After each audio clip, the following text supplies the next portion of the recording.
Welcome to Orthopod, a podcast about the people of orthopedics and their stories. We understand that we all play many roles in our careers and lives, and it is these very stories that ultimately inform our successes and failures. Hi, everyone. Welcome to another episode of Orthopod. I'm Mo Bhandari, the editor-in-chief of Ortho Evidence, and I'm here with Rohit Ramchandani, who is interesting in that he served as a consultant to the Secretariat of the independent panel of Pandemic Preparedness and Response. And I'll let him explain a little bit more of what that means. But for our listeners and our viewers, I think this is particularly important and relevant to all fields within medicine, and I think particularly also important to orthopedics worldwide, as well as those of us who are practitioners in this area. And here's why. We're learning lots and lots, and we've had lots of interesting news and insights from this last few years. We've gone through multiple waves of the COVID-19 pandemic. And more importantly, there may be others in the future. May not be COVID, maybe some other, but we have to be prepared for what's coming on. So what do we learn from this and how do we set up systems? What do we do right? What do we do wrong? I think we're going to have an interesting discussion with Rohit on this particular topic. So without further ado, welcome, Rohit. And maybe you might want to give a bit more context to this and why this is such an important area. Sure. Thanks, Mohit, and thanks for having me today. So the independent panel was really established in September of 2020 by the WHO Director General, and really with the mission of providing an evidence-based path for the future, grounded in lessons of the present pandemic, as well as kind of past experiences, to ensure countries and global systems and institutions like the World Health Organization can effectively address health threats, and really to provide recommendations to try and prevent this kind of thing from ever happening again, or at least kind of ensure that our systems are robust enough to quickly and effectively, neutralize potential threats. And so the panel was co-chaired by Helen Clark, who is the former Prime Minister of New Zealand, Ellen Johnson Sirleaf, the former president of Liberia, and included a total of 13 panel members. And they represented, a variety of skill sets ranging from infectious diseases, global and national health policy and financing, economics, emergencies, outbreaks, women and girls, etc. And we're talking about, like yourself, some of the leading minds in their fields, and many of whom, I've looked up to for many years. And so it was a great honor to be able to kind of support their work. And the main mechanism by which that was done was through an independent secretariat headed by Anders Nordstrom, who took leave as ambassador for global health at the Swedish Ministry of Foreign Affairs. And I was actually brought in to serve as a consultant to the Secretariat by a good friend of mine, an old classmate from Hopkins, whose name is Shun Mabuchi. He's a fellow DRPH, a doctor of public health, and senior advisor at the Gates Foundation. And along with some of the panel members, he was primary co-author of the study that we're going to kind of discuss today. Great. So, lots of great background here. So tell us a little bit about what were the principal messages that you want to share with audiences worldwide. Sure. So, our research, which was part of work commissioned by the independent panel, and then adapted into a larger British medical journal series looking at COVID-19 preparedness and response, kind of implications for future pandemics, looked at the need for redesigning systems to improve pandemic response, with a particular focus on key countermeasure tools like vaccines, therapeutics, and diagnostics, and how these innovations were effectively or not brought to bear in this pandemic response. And so we did that through a number of methods. We used a value chain analysis and a value chain framework to kind of explore the successes, challenges, and lessons for key COVID-19 tools. And so, let me just jump in. When you talk about value chain, what do you mean by value chain in the context of, the COVID-19, say vaccines, for example? Yeah. So a value chain is essentially, it's a business model that describes kind of the full range of interdependent activities needed to bring a product from conception to community, to the end user. So in this case, for example, Rohit, in this case, would it be things like, okay, how do you set up the leadership when something needs to get done? How do you set up the research, and how do you rapidly develop whatever has to get done? How do you make it? And then how do you get it out? Like, so all those little kind of silos. Okay, got it. Yeah, absolutely. Yeah. Okay. So exactly that. It can be thought of as this kind of ecosystem of players and processes and information and resources that are required to deliver effectively these products. And so we considered, different phases of the value chain. We looked at overall governance and coordination. We looked at research and development. We looked at manufacturing at scale, procurement, and then allocation and delivery. So that kind of entire innovation life cycle is kind of the focus, and looking at what worked, what didn't, what were the lessons learned in each of those phases. And so we collected data through a variety of different means. We did literature review, peer-reviewed papers, policy documents and articles, public reports. We did semi-structured interviews with 25 experts representing a cross-section of stakeholders, including multilateral institutions, philanthropy, researchers, NGOs. We talked to representatives from high, low, and middle-income countries. As well as held 2 roundtable discussions with 18 experts around the world with deep knowledge about various facets of this kind of innovation life cycle. And so to get to your question about, key messages, there were a number. So one, is that global efforts have really been unsuccessful in providing equitable access to COVID-19 vaccines, therapeutics, and diagnostics. And so, as an example, only about 10% of people in low-income countries have received at least 1 dose of vaccine to date. And this is, within a context where more than 60% of the global population has received at least 1 dose of a vaccine. And that means and 54% have received a complete initial protocol, which in most cases means 2 doses. And so clearly there's kind of this skew towards wealthy nations.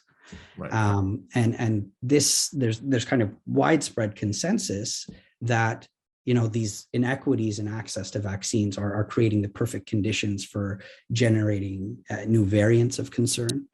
And that's why the WHO keeps saying, this pandemic doesn't end until everyone everywhere has access to these essential tools. And now with the advent of oral antivirals, there's growing concerns that inequities in access will extend to therapeutics. And these access disparities, are really likely to accentuate the already frail state of health systems that have been, diverted to deal with COVID-19. And so, I think the backlogs of services for other conditions and health workforce that, like here, but perhaps even more constrained, are really dealing with burnout and short supply, and and then so if, as an example, if we look at distribution, Canada has really only delivered 12 million of the 50 million vaccines it had committed to COVAX, which is the vaccine arm of the access to COVID-19 tools accelerator. That's like one of the main multilateral mechanisms that was set up to, deliver these tools for the world in an equitable fashion. And then COVAX has only delivered half of the 2 billion vaccines it promised last year. And so, these 25 to 50% outcomes, fall well below the kind of minimum benchmarks for performance in a pandemic. And so that kind of really requires some attention. Well, let me ask you this. I mean, Yeah. just because there's a lot of food for thought there, and maybe just dig a little deeper before you get to some of the other key messages. And I'm sure there's lots of insights here to be shared. But when you look back at how we performed in retrospect, and again, mind you, this was completely a novel coronavirus, and that in itself is unique in the sense of how do you manage it? Lots of learning. How do you think we did? So all things said and done, when you look back and you see all the challenges, but knowing what we did at the time, if you go back to March, I guess March 11th of 2020, when WHO called this a global pandemic, and everything really just skyrocketed thereafter. How did we do with respect to, if there was a simple grade mark to be given, what would we be getting for that? And then ultimately, what can we actually do knowing what we know? Some of these things, I think you can often say, well, listen, we know what we have to do. But if we were to have another novel virus come up, would we have the mental capacity and the wherewithal to say, okay, we will actually make those changes? Yeah, I mean, look, this is an unprecedented situation, and it was a first for global systems in many ways, this generation, anyways. And so I think there was a lot that was done very well, and there was a lot, there's still a lot to work on, and I think that certainly the global community tried to do the best it could, but I think there was much more opportunity for taking a more kind of collective approach.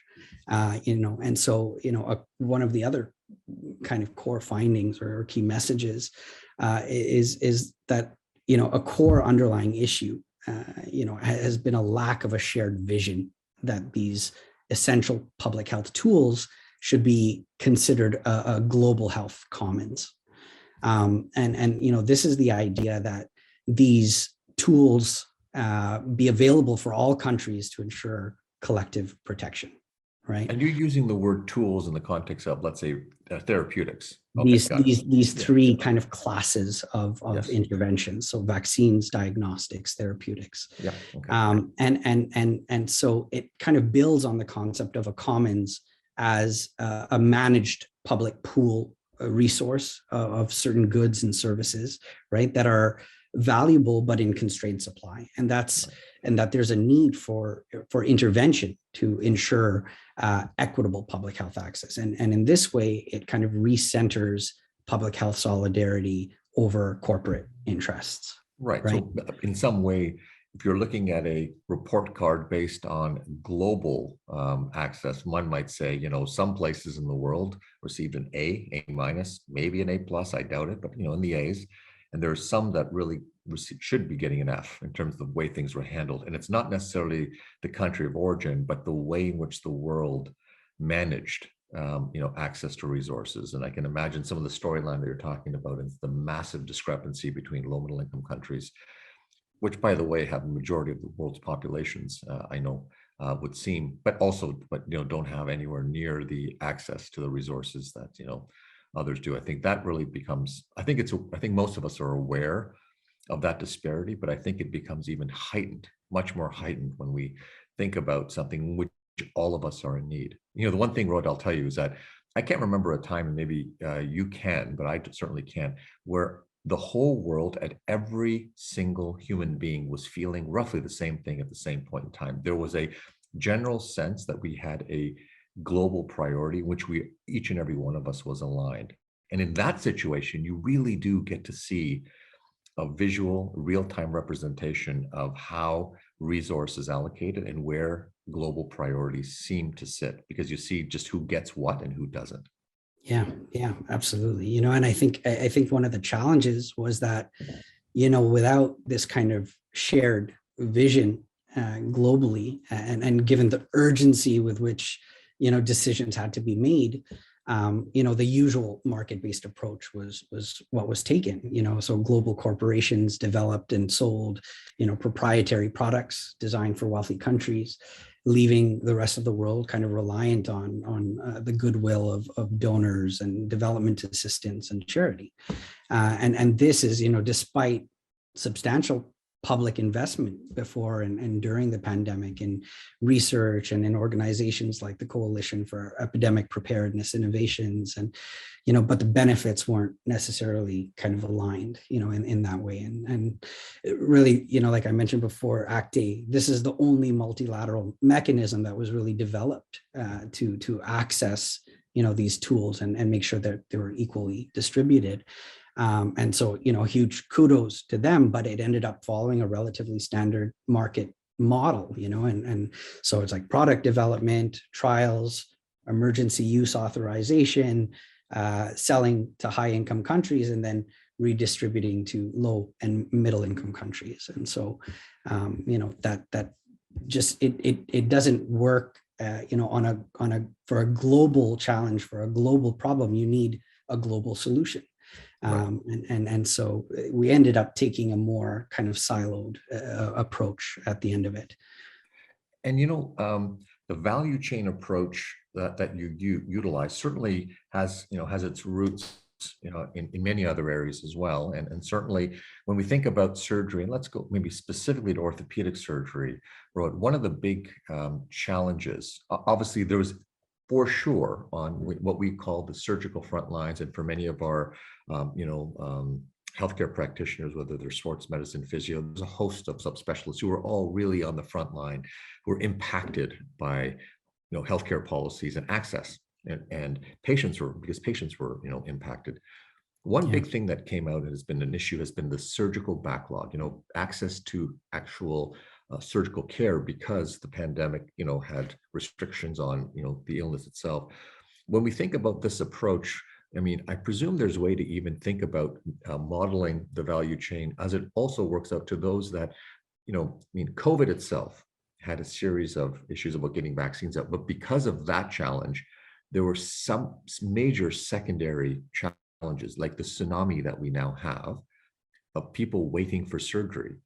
That was because of what's been happening on the primary focus on getting the COVID vaccines and the treatments out to patients, and also managing patient safety in a public health area.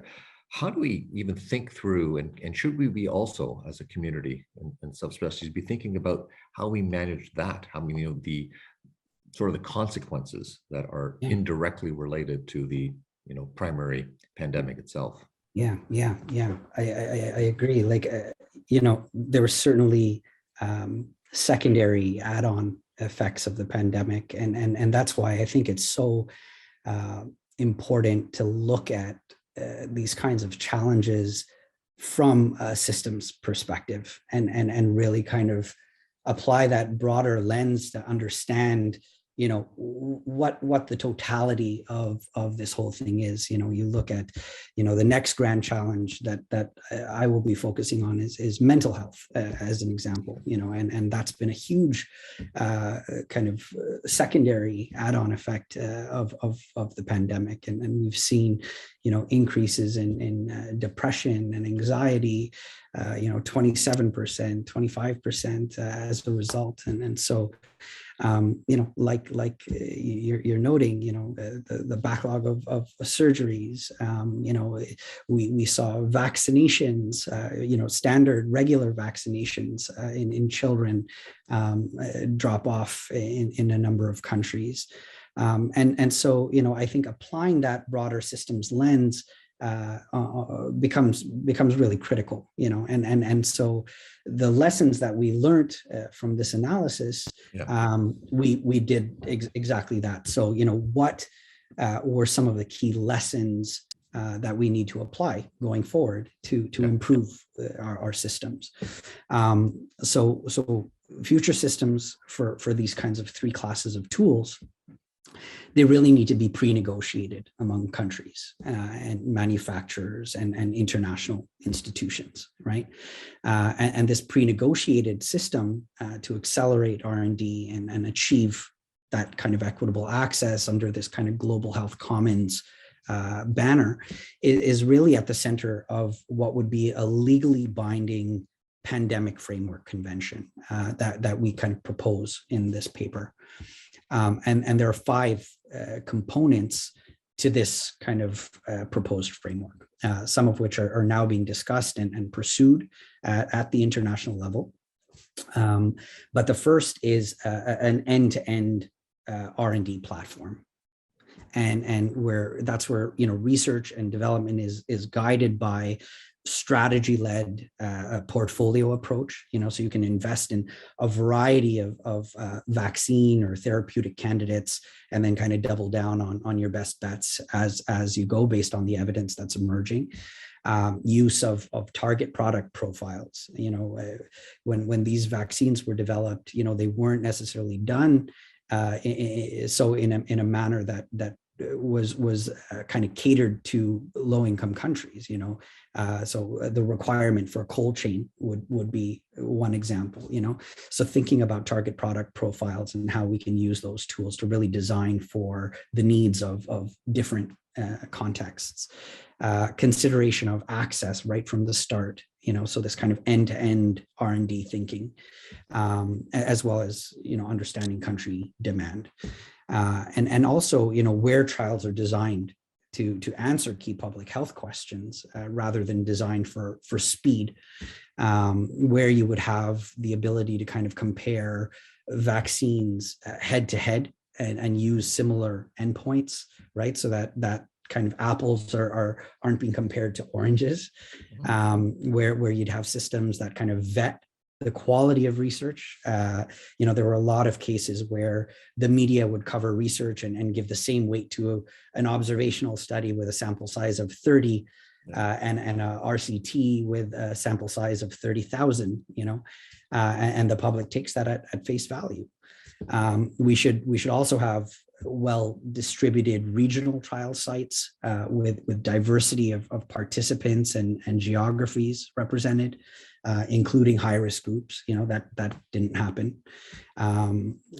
There's a need for predictable financing, which is the second component, where you'd have kind of a legal agreement to provide upfront, like it's substantial upfront funds to kind of counter the nationalism that we saw and enable rapid responses. So and for things like global manufacturing, that was a major kind of bottleneck in the system. So the independent panel actually they recommended creating a new financing facility for pandemic preparedness that would basically build on long-term funding commitments, annual contributions that kind of work on a scale. Wealthy countries give proportionally, low-income countries give proportionally, so that kind of thing. So that's another area. So there's the financing. Then inclusive governance, with clear playbooks.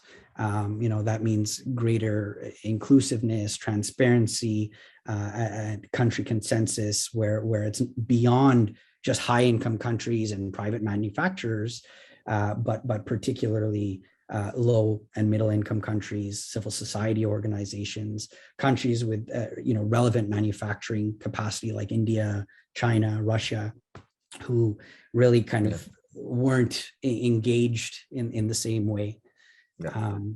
So those are some. Yeah.